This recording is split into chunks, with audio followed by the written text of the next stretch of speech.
as it's sorted out, it's really gotten to create a lot of inhibitors for startups, to be honest with you. And it's a situation where there really needs to be a little more attention given to how can we make a friendlier regulatory system so that people that have new ideas, new products, really have a chance.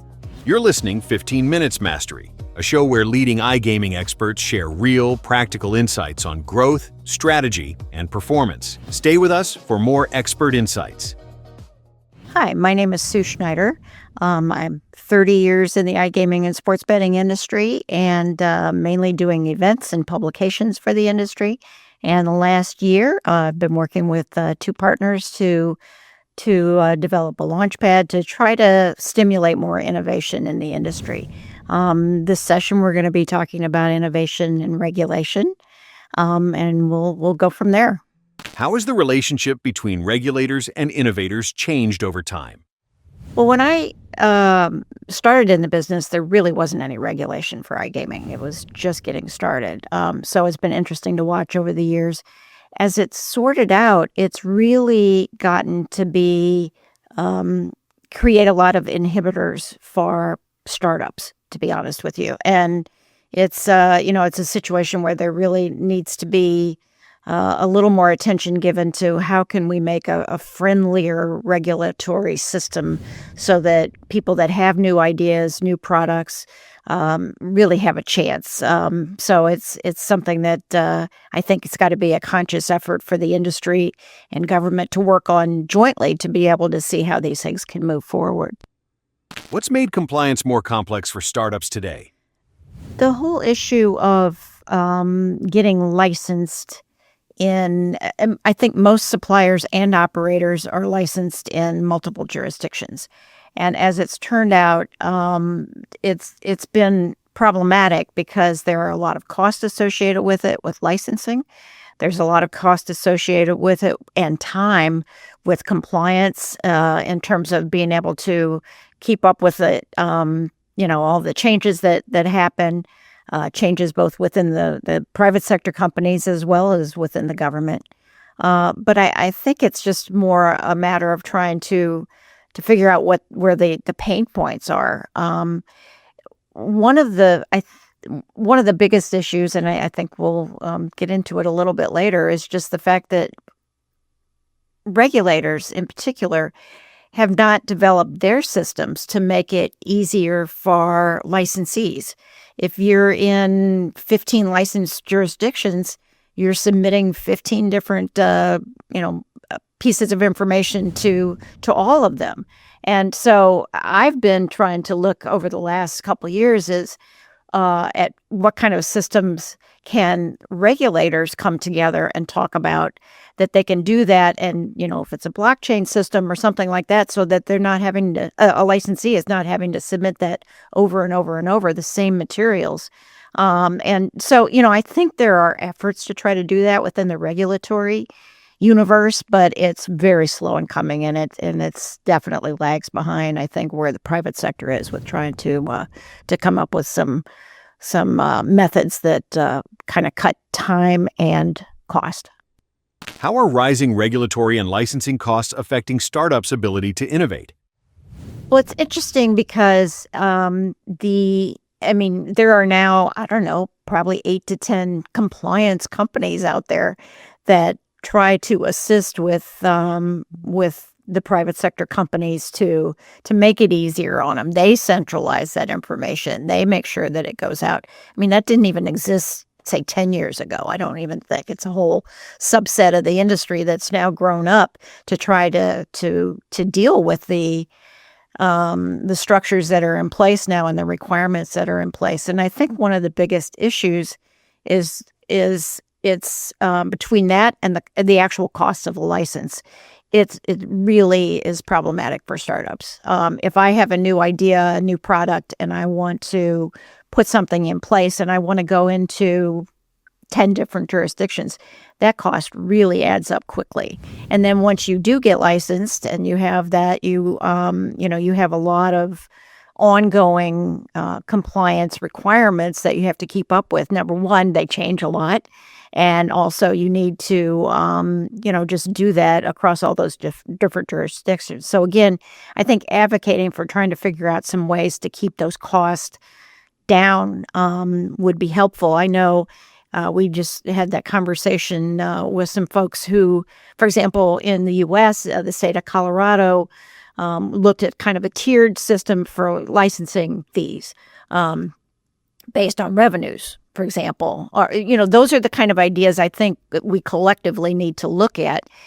As someone grows their company, they can afford to pay more. But for a startup, it's really cost prohibitive. So what they end up doing is, either going into jurisdictions that don't require a license, or, the whole growth of the sweepstakes thing was a loophole that people have exploited over the years. And that's probably the most recent example of how that's gotten in the way to a certain extent of how people might want to go into a regulated environment, but there are costs associated with that really add up. And so for a new company, it's problematic. What are the biggest challenges European companies face when entering the U.S. market? Companies that are coming in from outside the U.S., I think really need to do a lot of homework and get a lot of training, because there are really a couple different avenues for them to come in. They could come in through commercial gaming. They could come in through the lotteries if their product, for example, is conducive to that sort of thing. They could come in through tribal gaming. The whole Indian gaming subset, which is a very lucrative one if you look at it across the U.S., is also both land-based, and they've been kind of shut out of online gaming in the past, to be honest with you, just for a variety of legal reasons, but they're trying to get around that in some ways and figure out how to move that forward so that they can participate more in iGaming.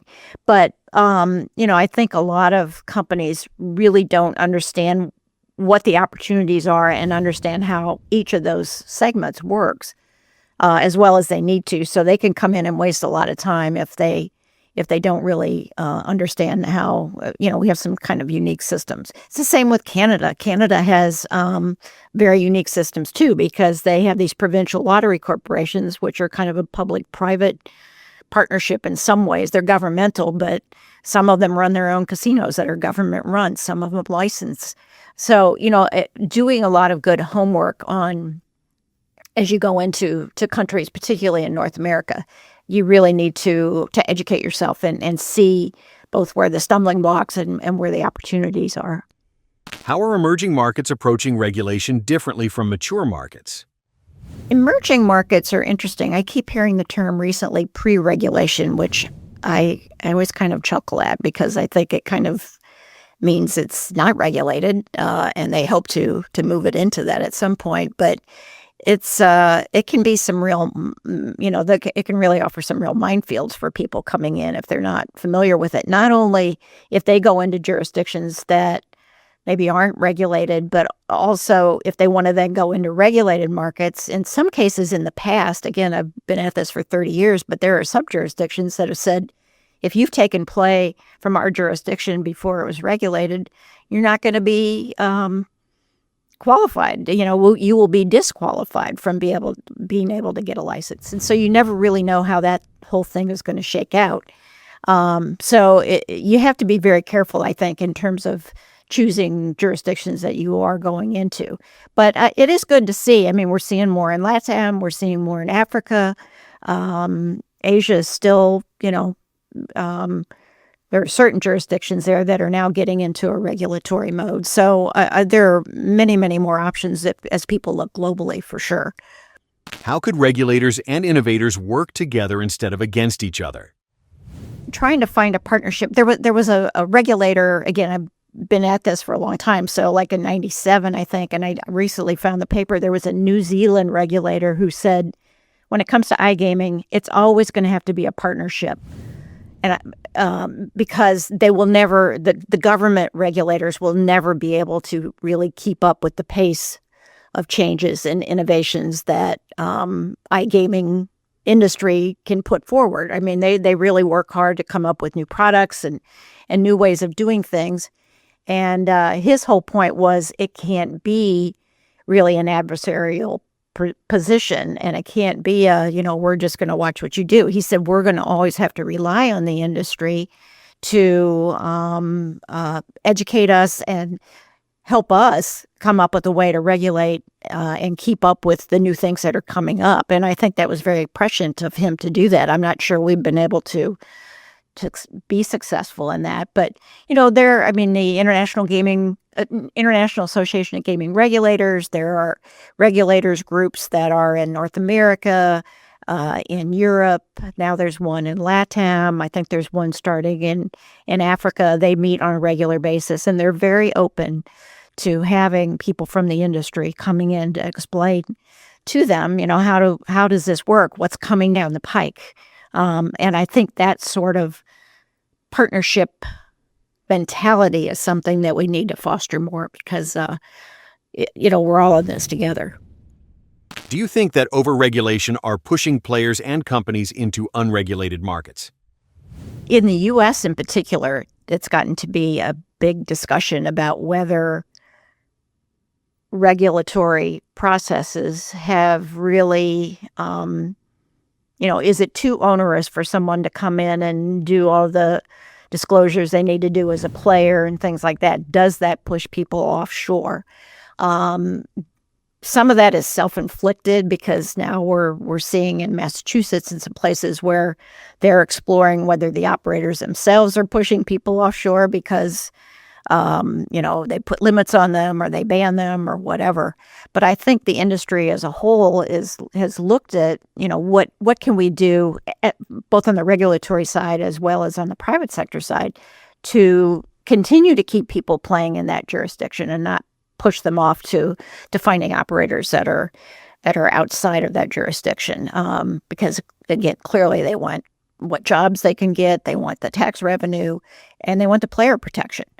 And so it's that whole issue of players opting for offshore or feeling like they're pushed offshore has been really interesting to watch, and it's evolved over time. And I don't think we're done. I'm not sure we give enough attention to that discussion, but it's something that continues to be top of mind for a lot of people.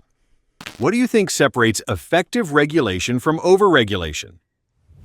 Well, overregulation is, I guess there is some of that, and I think it has more to do with people really. At this point, we're 30. Well, probably not because we didn't have regulation for all that time. We're 25 years, I'd say, into having regulation globally, and we can see what's worked and what hasn't worked.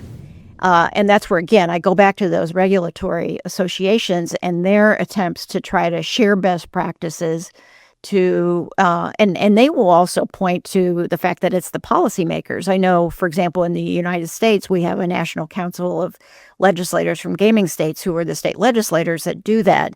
And when you talk with the regulators, it's like, go talk to the policymakers because they're the ones writing the laws about what we do. We're just implementing it.